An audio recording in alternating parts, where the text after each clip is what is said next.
sports, if you want to be the best, there are no off days.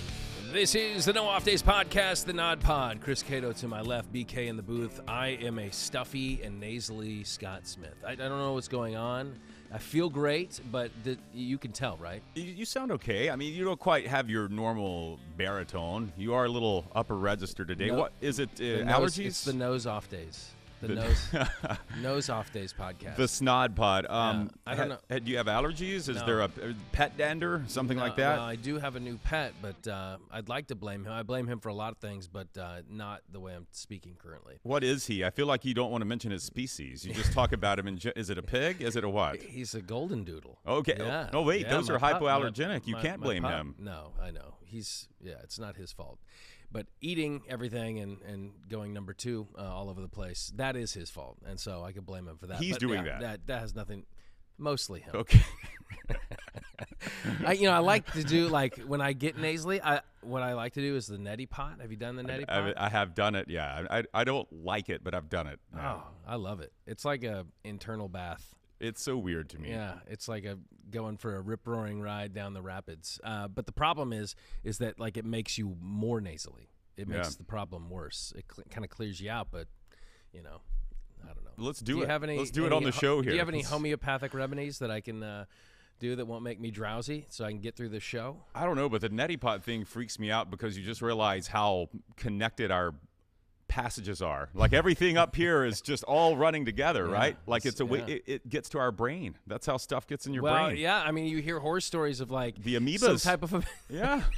That's where we're going. A brain-rotting amoeba just because you have a stuffy nose. That's not the way to fix it. And that's why they say don't use the neti pot with water that hasn't been filtered because you could just be pouring an amoeba into your nose. Oh boy. Okay. Maybe that's your problem. Okay. Let's bring in the podcast amoeba.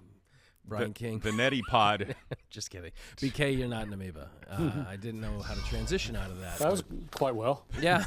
He's so supportive. Have you ever done the neti pot? No, I've wanted to, though. That and that, what's the... What's holding you back? I'm going to bring mine. Well, no, I'm not. Mine. Yeah, let's share. What's that Navage thing it's like a pump that shoots water up? It's like an enema for your nose. Really? Yes. From what I understand. But it's the same thing. It's just same concept. It's zero gravity. Right. Yes. Okay. So very good. Do you have any remedies for Scott's sinuses? What can I do? Nasal passages? Like, do I eat like lemon rinds and how about some hot paprika? sour soup? Hot sour soup always works. Hot sour soup? Yeah, that always works for me. What's in that? Sauerkraut? It just makes everything clear up. But real hot, yeah. Oh, okay. Yeah. Like sriracha? In a way, I mean, it's fast food, Chinese. Wasabi, that's what I needed. Yeah, that's it. Yes. There you go. Something like that. That'll clear everything on the up. menu tonight. There you go. Very good. What we got on the menu today? Great show tonight. Something I'm really looking forward to. Today we're going to have Dave Canales, new Bucs offensive coordinator, joining the show. He seems, all we've seen of him is really during that one press conference. I'm kind of interested to see how you guys can get to have him open up some, get to know him a little bit better about who this guy is going to be leading the Bucs offense. We'll put him on the couch. I feel like we should ask the question that everyone else has asked him, which is, so you haven't called plays since high school. Oh, how are you going to manage that? I want to know how he's like the buffest coach in the NFL. I mean, he's probably, right? He's dude's up ripped. there. Yeah. Dude's ripped. Like We should ask him what There's no off days for him in the gym. That's for sure. What's his strength and conditioning plan? I'm going to ask him about marriage, too. The keys to a healthy marriage. Okay. That's a total non sequitur. Well, it feels like he could probably lend some good advice in that subject. He's happily married. Very good. I like it. Nice. Yes. Pry back the veil. And at the end of the show. At the end of the show, we haven't done this in a while. We're going to break out the NODPOD Gazette. Okay. Doing real headlines, fake headlines. That thing's still in publication. It's one of the very few that is. Is it just digital, or are we still printing? Oh, I'm printing. Okay. Yes. Very good. I heard there was a writer's strike, though, that was affecting your production. Well, yeah, that hadn't stopped me writing. The only problem is our only paper boy is Chris. So there you go. I got to get him out of bed at 4 a.m. to start doing his circuit. I don't do well with 4 a.m. Were you ever a paper boy? Did you ever do that? Scott, I grew up in the woods. We've talked about this. We didn't even get a paper. Really? Well, yeah. If we wanted, did you have an address, like yes, an actual physical? Only because 911 made us call ourselves a number. But and it was we could not just a make paved, it up. It wasn't a paved road. Wasn't a paved road. No, Really? 2-mile-long dirt road, and we got to make the name of our address up because until I guess 911 came along. For a paper, did you have a name for it? We just called it Route something, whatever. Oh, okay, gotcha. But then don't get too specific. Okay, We got to name it after my grandfather anyway. When we got to name that's it. pretty cool. Yeah, he wasn't happy because the road was full of potholes and no one liked it, so he thought it was, I feel like BK would have been a good paper boy. He's got a good arm. Never delivered papers. Good arm. No? No. That always seemed like that was, I grew up kind of at the cusp of where that was still a relevant job and young kids had it. And it seemed fun. You got to ride your bike. Did you do it? I never did it. Sounds no. like you have fantasized about doing I have. Well, that's my retirement plan. I want to be a paper boy. There are no newspapers left. Yeah, I'll be throwing something. Yeah, we'll figure it out. Mailers. He's going to throw those packets of mailers at the NODPOD Gazette. Get your paper. Special edition. Okay, well, so we're picking fake or real headlines. Yes. Okay, very Fun. good. Looking forward to it. Thanks, BK. Thanks, guys. If you are listening and you want to watch, go to fox13news.com/NODPOD. If you're watching and you want to listen or subscribe, take out your phone, zap the QR code on the screen. In the bottom right-hand corner there, you will find all of our shows. The NODPOD, it's like a soothing balm for all that ails you. We are the anytime sniffing, sneezing, coughing, aching, stuffy head, fever, so you can rest podcast. Please subscribe at fox13news.com/NODPOD. Use only as directed. May cause drowsiness. Do not consume if pregnant. Violent vomiting may induce. All right, so getting into our talkers here, and we've kind of been on a theme here the last few weeks, and so I think today's theme as we dive into these headlines, Chris, is what would you do? Okay, so I'm going to lay out the story. I'm going to ask you a question. How would you react if you were engaged in this story, if you were one of the key players? All right. Well, I do like to talk about myself, so. All right, so pending approval from the other owners in the NFL, Tom Brady is set to take over a minority share of the Las Vegas Raiders. Chris Cato, what would you do if you could purchase, and I don't know what percentage, nobody knows what percentage that Tom Brady is going to own. Mark Davis is still the majority owner, but if you had 1% of an NFL team, what would you do? It depends on the franchise, first of all, right? Some of them are very well run. Raiders, maybe not. Okay. They've had a lot of upheaval there in the last few years, dysfunction. Their interim president left last year and said some things about, the ownership, Mark Davis, and how terrible and hostile it was. So if I'm in the Raiders, if I'm, minority owner in that, then we have a new president who came in, just this year and seems to have, all the Sandra Douglas Morgan, his big-time litigation attorney, has worked for these huge firms, Nevada Gaming Control Board. Seems to be the person to manage your front office and right this ship. So I'm hands-off guy. Really? Yeah, I'm going to let this thing go, and so nothing changes for you, unless things get off track. No, I'm going to sit back and enjoy my returns on my ownership, and hopefully there's perks involved, like I get a suite, obviously in this beautiful stadium they play in, maybe a nice parking spot. But other than that, I'm going to be hands-off guy. What about you? No, yeah. What would you do? I'm all hands in, baby. So contingent upon my purchase of the Raiders, I would have Mark Davis and probably Charles Woodson both publicly declare in the tuck rule game that was an incomplete pass. So that's going to be contingent upon me taking over. You are Brady now. Yeah. Okay. Yeah. This is, if I'm Brady, I'm stepping in. I'm going to have the final say on any quarterback that we draft or pick up through free agency. I'm the GOAT after all. You don't trust your boy Josh McDaniels, who was your OC? I mean, trust is a kind of a delicate word. I'm Tom Brady, right? So yeah. I'm gonna have that. I'm gonna have that control. We're not gonna be a bad team led by a bad quarterback if my name's associated with it, right? Okay. I'm gonna have a world's best boss placard. That will be wherever I'm sitting in my suite. And then I'm probably going to be gallivanting the team facility in just my Tom Brady underwear. Yeah, and Brady people are just brand. going to have to deal with it. Yeah, absolutely. You would be an awful minority owner. Oh, of course. Too involved. Well, fortunately for everybody, I'm not very rich, so there we go. FSU, among 7 ACC schools, they're calling the Magnificent Seven to try to force their way out of the ACC due to lower revenues. They're expected ACC teams are right in the $40 million a year range. That's their slice of the pie from their TV deals. But you look at Big Ten, you look at the SEC, and the new contracts have not been out yet. But I mean, it's upwards of $60 million. That probably fair? Yeah, So, big gap that's getting gap. bigger. All right. So what would you do if you were FSU and you were locked into this rights deal through 2036? Oh, man. This is a pickle. I like what they're trying to do, I think, with this Magnificent Seven thing, although I think it didn't really.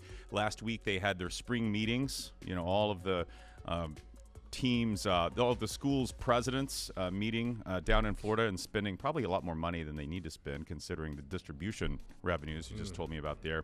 Who has the coupon? I think these 7 are trying to flex and force the ACC commissioner to do something. Now, if I could do anything and I'm FSU, let me give you a short answer. I'm leaving and going to the SEC and saying, please, I should have done this 30 years ago when I had a chance to. Please let me in. So begging and groveling. Begging and groveling. My biggest in-state rival, Florida, is in your conference, and I want a slice. You're about to renew your TV deal with ESPN, and you'll be distributing probably upwards of $60 million in the next few years to your schools. Please let me in. That's what I would do with FSU. But the problem is this ironclad grants of right deal that the ACC, some brutal attorney drew up that has these schools locked in. So there's no way out. That's basically what you're saying. Doesn't look like it. It's just you plead for mercy. You plead, basically. Or you hope that one thing I think they're doing is they're asking these 7 schools want the ACC to say, okay, if this is all the money you have to give out, then restructure our percentage in terms of Clemson, FSU. If I'm making the college football playoff, like an uneven pie. Yeah, then Really? Pay us based on our value to the conference. So if I'm making the college football playoff and I'm Clemson, or FSU's in position to do that now, especially when this playoff expands, I'm getting more money than Virginia or Duke. That's interesting. I mean, I don't know how you would be able to quantify value. It's obviously not going to be based on simply results on the field. I mean, it's going to be based on TV, eyeballs. How many people? I mean, you can I don't know, quantify that, but though. that is. I'm sure there's a way. I think that's interesting. I hadn't thought about that piece. If that happens, though, that changes everything all over again. Mm-hmm. I mean, if we're not talking about equal revenue shares within conferences, then who's to say that the SEC doesn't do that, and Alabama and Georgia start to then you have teams like Missouri and teams that are going to on the kind of the outskirts that are going to get a sliver. Conferences can do that, though. They all have their own individual. But to my knowledge, none of them do that, right? Big Ten last year. So Rutgers, Illinois, and Rutgers, Nebraska, and someone else Maryland, who joined the conference later, didn't get as much as the other 11 schools because they weren't tenured in. Right, exactly. So there are formulas like that. All right, so here's what I would do, and I don't know all the legalese, I don't know all the stipulations in this contract, but there's 2 ways that I could potentially handle this. If I'm FSU, first off, I'm going to ditch the whole name and the Magnificent Seven. I don't think that serves me well as FSU. I think the best way, if you're going to move, is to grab a powerful partner that you can increase your value with. So if I'm FSU, I'm going to Clemson, and I'm saying let's work together, much like OU and Texas work together to make their brand more powerful. I mean, really, OU kind of clung on a little bit to Texas, but they both have power and name ID, and I think together that's a lucrative package. If FSU is knocking on the SEC's door and saying, hey, take us because of whatever. Is FSU really the best brand out of the ACC that the SEC would want? If I package it with Clemson now it's interesting. Now you also have a little bit of embedded rivalry. So I think that ditching the other teams, like I don't want to take Virginia Tech or Virginia with me. I'm not trying to carry NC State into the SEC. But there's another way that I think you could play it, and I think it has a better long-term play. And that is trying to build a minus the magnificent. So I just think you open yourself up to more mockery than you do actually helping your cause. But if you can grab other schools from conferences that are fading, like the Pac-12, if I can grab an Oregon or a Washington, if I can go. What about maybe Notre Dame? Notre Dame. I mean, they're partial ACC already. No, that would be a huge piece. The problem is they are already grandfathered in with their NBC deal. That's a tough pull. But if you can build, I'd say, a unique conference, and you take this idea to Amazon, to Hulu, to YouTube, to any of these streaming services, and you say, we want to build our own conference, and if you're willing to pony up the money, this can be the Amazon 10. You could have naming rights over the conference. The NCAA is kind of toothless. What would they have to say about that? Like, if Amazon's going to get into that, I feel like that's the next wave, right? Like, if you want to beat the old guard of broadcast television, like, you got to get into a streaming service. Be the first to that, and be it by building a cross-continental brand. Like, where you have teams from the West Coast, the East Coast. It's not regional. It's not the Atlantic Coast Conference. It's not the Southeastern Conference. This is, you're the Amazon 10. You're the YouTube 12. Whatever you want to do. I love that idea. I think it could be a way where you start planting this vision for the future. Can I tell you why that wouldn't work real quick, though, right? Yes. Just with this grants of rights deal, any money you got from Amazon or whoever it was, you would have to give it to the ACC until 2036 because of this contract. Right. But this could be something where even like propositioning this as a down the road thing, like let's say,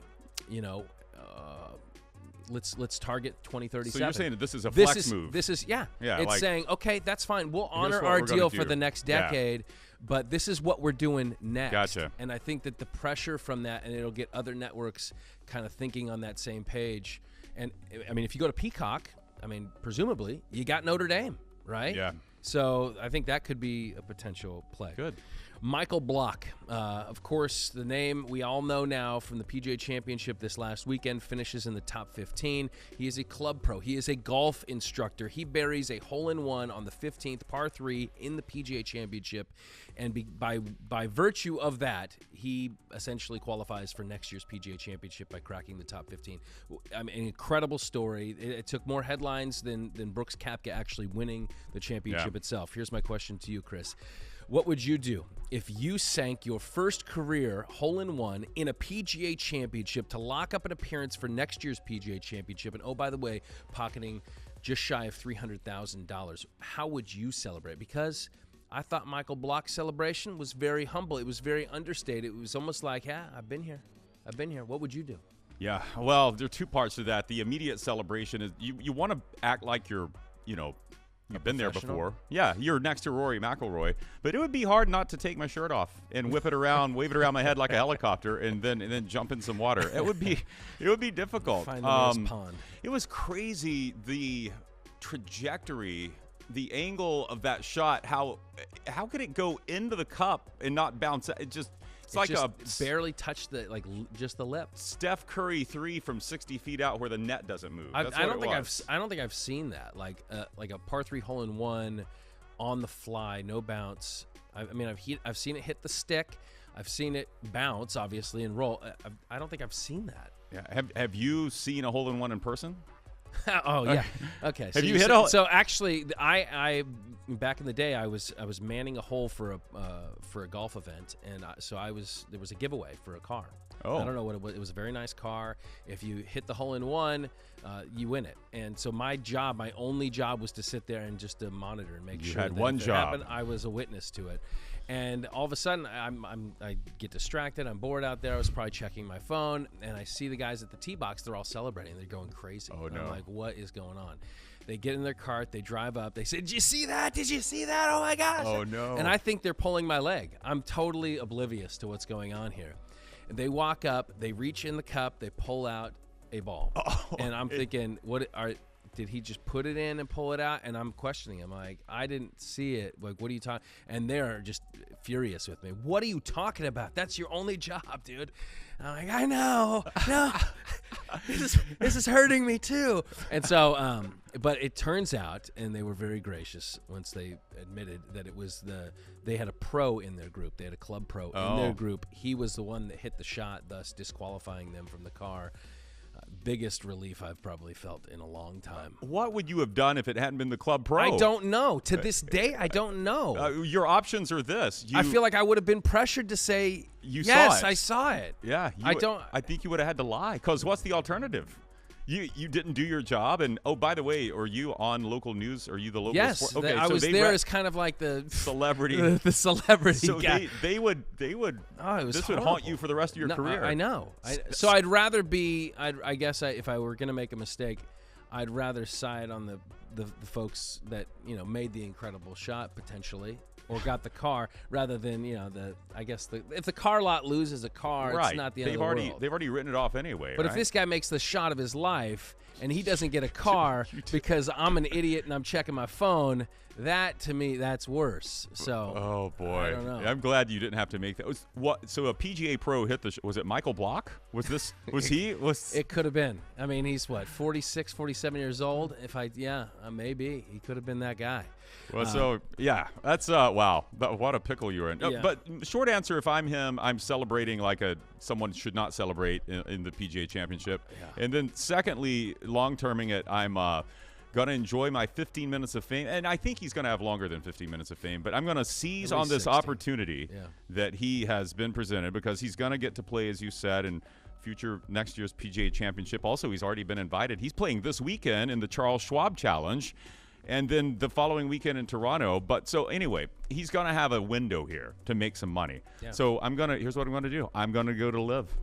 I'm Michael Block. Nice. I'm going to say, if you'll pay Dustin Johnson $100 million, you'll pay me what, $1 million? Yeah. Great. I'll take that. I'll play. There's no cut in Live. I'll play a few events. Yeah. Maybe I make a top 5 there, and you win. What, the last Live tournament was a $4 million purse, so top 5's got to be pretty solid, right? That's a good way to spend this. Then I take my dirty Saudi money and I take it back to California, where he's the club pro, and I open. I instead of just handing out lessons at whatever Mission Viejo course he's on, I open my own block school of golf. Okay. And call it the Building Block. and then I'm all over it. I've got marketing, I've got these infomercials, and the first thing you see when you watch my infomercial is that hole-in-one on the 15th hole. Yeah. Do you think you can have maybe a soundtrack of from New Kids on the Block? Yeah. And you can also trademark the slogan, "I've been around the block." I don't know if anybody's trademarked that. Maybe you could own that. Maybe so. Yeah. That is I can't top that. I mean, my only reaction would be I would celebrate like I have not been there before, because I have not been there before. I would probably do something similar. I'd be in the crowd. I would soak up that moment so I would never forget it. But again, hats off, because he handled it cool, and he's probably way more mature than I am to be able to do that. But that's good stuff. What a story, right? Yeah, America's sweetheart. All right, now let's get to our last story. Little League in New Jersey is coming up with a new rule to force parents that fight with an umpire during a Little League game to have to be an umpire for 3 games. What would you do if you were that Little League? You're trying to crack down, or any Little League, you're trying to crack down on what everybody knows is a problem. Parents that are way too invested. They go way hard on umpires for bad calls and that kind of stuff. They don't keep it in proper perspective. What do you do to fix that problem? Well, I love this idea by this Little League. A creative, hopeful solution to what's been an awful thing. They've had 2 umpires quit on them this season. These umps aren't paid to take this garbage. But I feel like this may backfire on them. And here's why. We've been to these games where there's that guy in the stands that's just belligerent, like you said, just way too invested, and thinks he can do it better, knows he can do it better. And maybe this would be his door to doing something to get himself punished. And now, I get to umpire for 3 games. Now I'm going to get out there and show you how it's done. So you're saying the profile of this guy, he loves the attention. He loves it, and he's going to be he's a madman in the stands. Now he's going to be a madman on the field, and messing up your games, and then you're kind of doubly punishing the other fans, the players, everyone. So I feel like this could backfire on them. What I would do instead is just say, okay, you get physical with an ump. Let's say you're a frequent flyer on verbally abusing, yelling at, you're done for the game. But if you get physical with an umpire, which we've seen some horrible videos of umpires just getting cold cocked by these stupid parents, you're done. You're banned from the ballpark. You can't earn your way back in. Yeah, I think a lot of, my boy plays Little League. I've seen this firsthand. Like, I know of people that have been banned. And, his last game, there was a parent on the opposing team. I thought he was, like, way overboard. And I felt like if someone from our side goes in and engages, it creates a bad scene. You don't want to do that in front of the kids. It's incumbent upon other dads on that team to be like, hey, dude, pipe down, if you feel like you know the guy. But sometimes you have to handle these guys with kid gloves because they're running hot. They think that they are entitled to their opinion and to share it with everybody, obviously. I think the only punishment that I see fitting is to punish their child. That is the only way. Are you serious? I am serious. And not, I think that if the parent refuses to calm down and he's guilty of any one of these things, physically, I think police have to be involved. And then a restraining order from the Little League. But if it's verbal abuse, if this guy has a reputation for, I think that at some point you have to punish the kid as a way to get him under control. If dad can't calm down, son has to miss a game. Son has to sit out an inning. Son has to or daughter. Like, wow. I think it's not. I know it's not totally fair, but how you're trying to stop the problem, right? Yeah. I feel like that is the reason he's piping up is because he's projecting he wants to be his kid. He's like feeling it viscerally. Yeah, and that's a way that you can get him to pipe down. That's tough, though, man. That's want little Johnny on the pine for the big playoff game. But it's not little Johnny's fault that his dad's. It's not. Johnny's probably already embarrassed that his dad's acting like this in the first place. So you're punishing him twice now. I know. Oh my gosh, it's awful. It's a horrible situation. You're a tough commissioner, man. But I want to crack down on the problem. That's what I want. That's the highest goal. All right. What do you say we talk a little football? I hope so. All right. Let's bring in our guest. Well, Chris, our guest today has jumped into the driver's seat over this Buccaneers offense here in 2023. Brand new OC in Tampa Bay. We welcome to the No Off Days podcast, Dave Canales. Dave, thanks for joining us. Thank you, Coach. Mid-80s today in Tampa. I couldn't help but look at the temperature over in Seattle, where it was probably about 60 today. How are you adjusting after 13 years in the Northwest to the beginning of summer in Florida? Oh, it's great. So I'm from Los Angeles, California. So when people say it's a nice day in Seattle, it's like, well, you can't fool me. I know what good weather is. So, but I did enjoy it in the Northwest. We call it home. And my wife, Lizzie, she's from Redmond, right up there in Seattle. So, spent a little bit of time there. But yeah, I'm adjusting. I love it. It's like the endless summer out here. So my kids are loving it. Outside fishing every day. We had a great weekend. I think we ended up in like 3 different pools on one day. That's a good day. Everyone's got a pool, so it was really fun. We're having a good time with it. Yeah, I was gonna say. Has it been 24/7? You've been kind of on the job here for a little over a month now. Have you been able to enjoy some of Tampa yet, or are you just kind of in the facility around the clock? No, I've gotten out and. One of my primary roles was to do a little recon for my wife and the kids, to just find some fun places. We found some favorites already. Armature Works is a spot that you can see us there about once a week right now, just getting a little dinner or grabbing ice cream. So, I've been able to kind of, poke my head in a bunch of different places and some really nice places to eat here.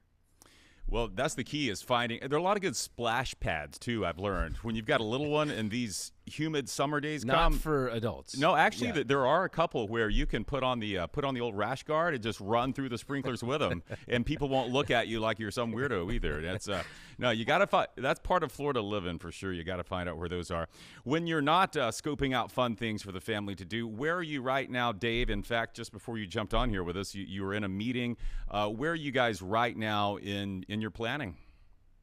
Yeah, so OTA 1, and what we've had a chance to do is we've gone through the core of what we're going to do offensively twice leading into today. And so just getting on the grass for the first time, the linemen, the tight ends, being able to get their hands on somebody to feel what the combinations look like in the run game.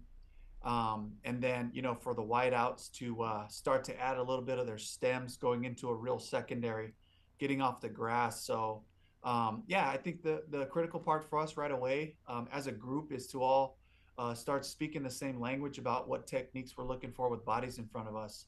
And today the goal was just great effort and clean before the snap at the line of scrimmage. And I think we had 2 flinches today on a full day. That's not bad. So quarterbacks and centers have been really dialed in, communicating a lot, just making sure that we have clean operation to the snap. Bucs offense the last 2 years has led the league in pass attempts, and we know that there's going to be a greater emphasis on the run game under your leadership. What is the reaction to guys that will probably be mostly affected by that in your receiving core, names like Mike Evans and Chris Godwin? It's been excitement. I think when you look at what we've done in Seattle over the past 12 years, really, you see a lot of production out of the receivers. You see a lot of production out of the tight ends and the backs in different ways. Just last year, we had 2,000-yard receivers and a 1,000-yard back. Would have loved to see what happened if Rashad Penny was healthy the whole year. So the system does allow for balance. And the cool part about it is while you may not be getting, those 15 pass targets a game, the ones you get, they come off of play actions. They come in known pass situations, and the play action world, creates a whole nother explosive element to the run after catch and the yards per catch. So, just showing the different wrinkles that we can put on there, the way that it all fits in, the attack and the approach, moving parts with simple concepts. The guys have been really excited and just employing different tempo packages and those things. They've been really supportive, and they're excited about what we're doing. So we haven't had any negative backlash at all about what we're doing. Good. Let's get to the QB questions. That's your sweet spot there. Everyone knows what you did in Seattle with Geno, and you had Drew Lock in a competition last year, and you're credited with the wonderful season that Geno Smith had. So when we look at Baker Mayfield and Kyle Trask, it's easy for us on the outside to kind of plug in Baker as the starter because he's thrown 100 touchdown passes in the league versus Kyle, I think, has thrown like 7 or 8 passes. But why is it so important for you to have a true competition at quarterback? I think it's partly just respecting the team, respecting what's best for everyone. And then also respecting Kyle's process, comes in as a second-round pick with high hopes. And obviously what a great thing, he's Tom Brady has been here, so he's been able to learn from him. But at the same time, he's worked really hard to try to have an opportunity to show what he can do.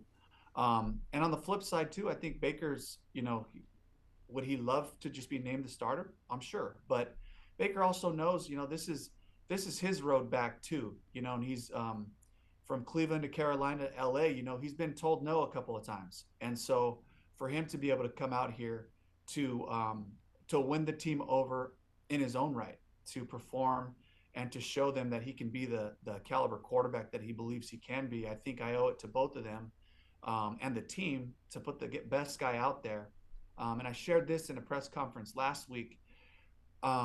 Going into a season with a true competition like this, where both guys are repping, what you end up having is whoever wins the job, you end up having a really strong quarterback room, which is what I saw happen in Seattle, where you have 2 guys who are in the mentality that I'm prepping to be a starter the whole time. So there isn't that let up of like, well, I'm just the backup, or even though when you're in a backup role, you have to prepare yourself like you're going to play every week. It's not the same thing as if I'm going into this preseason game, I'm trying to win a job. I need to do things right. And so there's a heightened awareness and accountability to being able to do your job. And it brings a lot of value to the team and to the room. But at the same time, I'm sure you want to give whoever you guys end up determining is the starter a certain amount of runway. Is it ideal to take up, to not make that public declaration until week 1? Is it, how much runway do you think is necessary for the guy to know he is the starter week 1? I don't really have a plan for that. And obviously there's people that I answer to too. So I think that for me, it's really just kind of approaching the training camp situation and into the preseason to get the full evaluation. But, what's the fun in just naming somebody right now so everyone can settle in and say, hey, this is our guy. Again, this team is not waiting around for us to pick a starting quarterback to get going. This is an established defense. This is a team that has some real pieces on the offensive side. And the system is the most important thing right now. it's not like everyone's kind of waiting for this quarterback to take charge and like, lead us into, what we're going to be doing this year. So I just like it. I like the conversations. I like, answering these kind of questions and being able to talk through this whole process, because I think that we're all going to learn something, throughout this process into camp. Coach, can I just follow up on the Geno Smith decision last year? Because here you had a guy that was – he goes in and he's kind of, I guess from the outsider's perspective, presumed to be a bridge quarterback. And here in a year's time, he turns his entire trajectory of his career around, becomes a Pro Bowler, becomes a legitimate franchise quarterback in Seattle. What was the tipping point? What was the thing that you saw that you guys recognized as a staff in Geno to kind of draw this out of him? Yeah, I think, first of all, like, I am so grateful that I was in that situation, because you really had a guy who had been through a lot, had played behind some great players. He's had some hard knocks early on. But he was with Eli Manning in New York, and he was with Russell for those years. I'm missing somebody. His time in the Philip Rivers. Philip Rivers. Okay, yeah. With the Chargers. So think about those guys that he played with. So he's just collecting data, collecting information about plays, how to get to things, how to plan his week. And then his personal belief in who he was never wavered through the process, even though it had to be hard. We had those hard conversations. So for me, it was more about convincing him to trust the work that he'd put in, trust his instincts and the things he'd learned over the years, to be able to cut it loose. And what he showed us pretty quickly was he was going to make smart decisions with the ball. And I think he was going to be like 82% completion in the preseason minus a couple of drops. I mean, it was a fantastic exhibit of playing in playing within the confines of a scheme, throwing it to the first open guy in progression, not getting bored, taking the completions. Where Drew had a really good camp as well, but he turned the ball over a little bit in the preseason and kind of made the decision for us, because, what people didn't get to see was this fantastic physical talent in Drew Lock on a day-to-day basis in camp, like I did and like Pete did and the offensive staff in Seattle, where it made you think like, holy smokes, like, what do we have here? And so for Geno to be able to like put it to bed going, I mean, we're talking about, we're taking that competition into the last preseason game in Dallas. So it was such a great learning experience for me that I can't help but just appreciate the situation we're in now, with having two guys with real talent to be able to feel out and for them to show the team, show the coaches who it's going to be, and they'll show us. They don't have to look far to find that inspiration. I mean, obviously. Yeah, exactly. Speaking of inspiration, in an earlier interview, you said that part of the excitement of this time of year is the marriage within the offense, finding a way to marry the run with the pass. What's more difficult, installing a new offense like that and helping carve out an identity, or co-writing a book about marriage with your wife? Which of those is tougher? Definitely co-writing the book. And so, because in the book, it was just revisiting a lot of the mistakes that I'd made in marriage, my wife, revisiting a lot of those hard times that we went through. And so, it's like we did counseling together, but then writing the book, we did it separately so that we could kind of have two different stories. And it was a really cool process to come out on the other side of it, to read each other's side and realize I remember this situation way different than she did. But just really hard, painful things that I think that a lot of people just kind of sweep under the rug and move on. But these are the same issues that come up in marriage, come up in life. So that was for sure harder, because of just it's like pulling teeth, going back through, dragging myself back through the mud of like these hard lessons, where here it's like this fresh start, and it's something that I've been really looking forward to for a long time. And one of my mentors, he would always say, we'd talk about offense, and I'd have a complaint about a play. He says, "Hey, if you don't like it, go get your own offense." I'm like, "Yeah, you got a point." Easier said than done. Yeah. Right. Well, a follow-up on the book real quick is Tony Dungy wrote the foreword. And by the way, the book is called This Marriage, ? You didn't come on this podcast to promote a book, so I'm doing it. But Tony Dungy writes the foreword. What is his significance in your life? Well, I got connected to Tony by one of my friends, Andre Curtis. And Andre invited me out to a coaches fellowship fishing weekend in Minnesota that I go to every year. And Tony started this group 23 years ago. And, really he's got a heart for coaches in this profession, especially 6 months out of the year. We're working 7 days a week. We get home late, we leave early, and we try to find every window possible to hang out with our wives, our kids, anybody else. And so, and he really has a heart for guys like me who are trying to do this job with integrity, trying to lead men, trying to lead people, and doing it really God's way with the faith-based mentality. And so he's been such a great mentor for me, even over the last 3 or 4 years, getting passed up for offensive coordinator opportunity in Seattle. Different changes that happen, different challenges, should I be asking for this? Should I bring this up? Being able to bounce those big picture questions off of him with all the experience as a head coach, coordinator, those types of things. He's been really critical and instrumental. And so when I got the call that I was going to interview for this OC job in Tampa, his face was the first one that popped up in my mind. Mm-hmm. To be able to be here close to him, to get to know Eric, his son, has been really cool just these last couple months as we transition from Seattle to Tampa. I didn't think that the interview would go this way, but I feel like I'd be remiss if I didn't ask, what is the key ingredient in marriage, Coach Canales? Communication, honesty. I've just learning that, my wife and our motto is, it's never a good time, so it's always a good time to talk about hard things. I really don't want to bring it up because it's going to be a fight. I probably should bring it up. Mm-hmm. Or, and that obviously with the things that are lighter, that covers those, but it's those harder conversations where, I feel like my time priorities or lifestyle are conflicting with our communication and our marriage. Well, that's a good time to talk about it. Vice versa for her.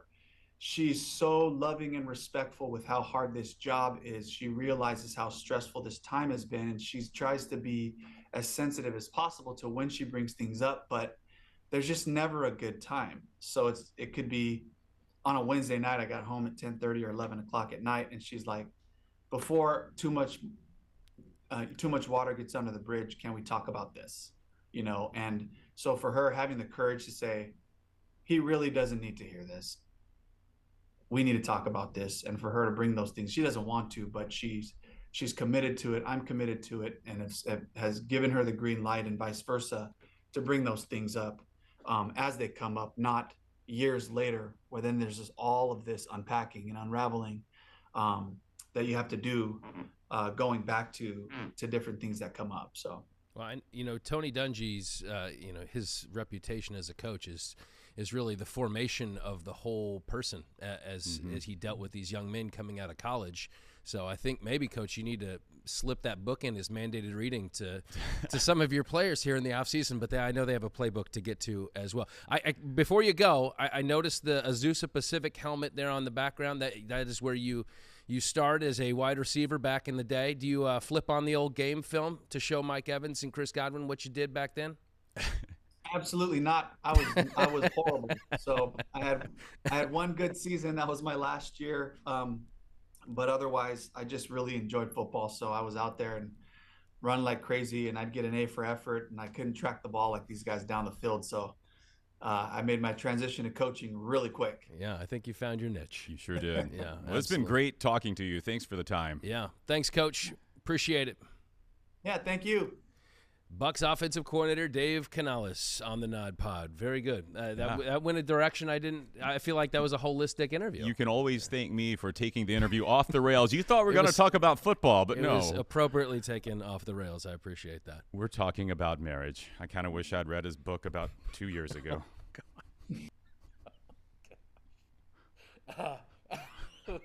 You gotta.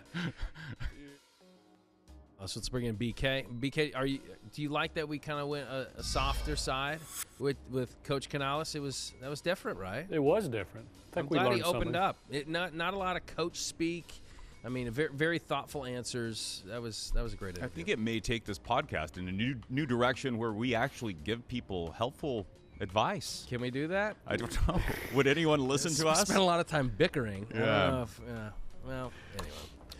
All right, BK. Our final dip into the NODPOD Gazette, as this dwindling publication is still somehow. We'll keep it alive. Okay. We're going to keep it alive. Good. I'm going to give you some headlines. Yeah. You tell me if they're real or fake. Okay. Simple enough, okay? Get Hang my on. sniffer out. Let me Google. Your sniffer's It's broken, blocked. but Let's go with the first. get it going. Study out of Sweden, men's control issues. This study concluded that men who insist on controlling the remote control have more medical issues down the road, like lack of focus, hair loss, than men who share the clicker. True or false? Fake or real, I should say. This sounds like a silly story that is connected loosely to facts that are not actually linking the two, but I don't put it past someone to put that out. So I'm going to say a real story, but a fake issue. Yeah, foolishly spent money on a study that was unnecessary. No, Studies, almost all, almost all. I'll go the other way. I'll say this is. Wait, did you say this is real? I said it's a real story, but okay. a fake issue, and I think it's a fake story because I feel like a man who is in control of his remote has a happier life, a longer life, and better hair. Yes, flowing locks. I mean, I can say that I'd never release control of my remote, and look at this quaff. Look at that. Yeah. Ever since you got those plugs back in the day, I'm going fake story. It's a 100% fake. Okay. All right. Okay. I came from the old BK. Yeah, dude. Golly, you thought of a lot BK, of... do you share your remote control with your wife? No, because she can't pick TV channels well. You're a sexist pig. But Brian, your hair. I know. I think that was your thesis, right? That was. All right. No, You ready for the next one? I think so. Dome Sweet Dome, a climatologist who is getting some support from several major league owners, says MLB Dome teams have an unfair advantage in games in runs scored and faster pitching due to their lack of effects from climate change. True or false? Fake or real? I think that's real, but I think it's hooey. Go ahead. Yep, same. Because I did hear recently there was this whole, again, a wasteful study on has climate change caused, home runs to be hit more frequently because the air is warmer. So you're making a positive case for climate change? Well, do you like offense in baseball? Yes. Yeah. But there goes the ozone. But a dome would help your pitching if this were true. I'm going to say true story on a dumb issue. It's 100% fake. Oh, BK got us again. Somebody may have done some. I'm sure there's some study on that. No, but nothing with the, sliding the Rays in their production of late. Okay. How about this one? That's a good one. Aliens Among Us. A Stanford professor is 100% sure that aliens have not only visited Earth, but are currently living among us and have been for quite some time. I feel like I know a few. I can name names if you'd like. Do they look like the guy that's we'll on take the that NODPOD? conversation off here. Do they look like the guy in the picture there? Because I think we would know if he was living among or she. Oh, that guy. His eyes are so enormous and black. His head. I will never loan him a cashmere sweater. It seems like he might want to put a shirt on. Yeah. I don't know. Yeah. I'm going to you weigh in first. I think because Brian's given us two fakers, this one and plus it's Stanford, so this has to be real. Yeah, I don't want to play the odds. I'm gonna say because it's coming out of Stanford. Are they really doing that? Are they really saying that? There are some loony bins out there, but I'm gonna say that is a fake story. That is 100% real. Okay. Yes. By real, you mean probably. Well, probably not this real. guy believes it. Yeah. Right. Okay. Yeah. What proof does he have? He says there's government documents that are kind of sealed. That only he's seen? Well, no, that proves it. And plus, okay. Can we see these public documents? I know there are sealed documents. I just know. I haven't seen them. I saw it, but then I had to reseal it, okay? And let me tell you what I saw. We got aliens. Is this Mr. Rogers was an alien. Professor Foghorn Leghorn all of I say that, boy. His head's too big to be human. He came zipping through the parking lot on his big UFO. How did we get that from Stanford? Oh, Well, that's good stuff, man. Okay. All right. We have no. You want another one? Yeah. How about a pit crew poser? Fan during this weekend's truck race at North Wilkesboro found himself thrust into making a pit stop for one of the teams. Glenn Wade says he was watching the round of pit stops from the pits when someone handed him the signboard, which allowed the drivers to see where to stop. Wade was afterward, this all happened, was escorted out, but later allowed to return after the mix-up was explained. Wow, there was like way too many details in that story. but he's given us a lot of details on these other fake ones too. Yeah, but Glenn Wade. That's a perfect name for a NASCAR Glenn fan. Wade definitely lives in North Wilkesboro. Yeah. Right. Yeah. Unless it's Wade Glenn, and that's a totally different guy. I'm going to say that is a real story, and I love that story. And how have I not heard of it? Real story. For that reason, I'm saying this is a fake story, or Brian would have brought this up in our pre-production meeting when we were talking about possible talkers. Were we sitting on this? This has got to be a fake story. It is 100% fake. Okay, I'm 0 for 4. But there was a fight during the race. This made headlines, and almost used this. Was a fight during the race where two guys got in a fight. Guy got escorted out, and then he got arrested when the guy came back into the track because he wanted to see the end of the race. He was afraid he was going to miss the race. He said, hey, I'm going to sneak back in, stuck back in, and he ended up getting arrested. He couldn't find a television, I guess. Yeah, I guess not. Brian, what levels of security would you have to go through to actually be a poser in a pit crew? It's tough. What's the biggest issue? It was tough. I mean, everybody in the pit crew is going to know, like, who's this Wade Glenn guy? It was Glenn Wade. I'm sorry, Wade? Glenn? It's, just first thing came to Is that us. your neighbor? Dwayne Wade's brother. No. Is Glenn Wade your neighbor? No, he's not. But I was going to, I thought Sean O'Neill to be too obvious. Yeah, that's true. You know. Director, yes.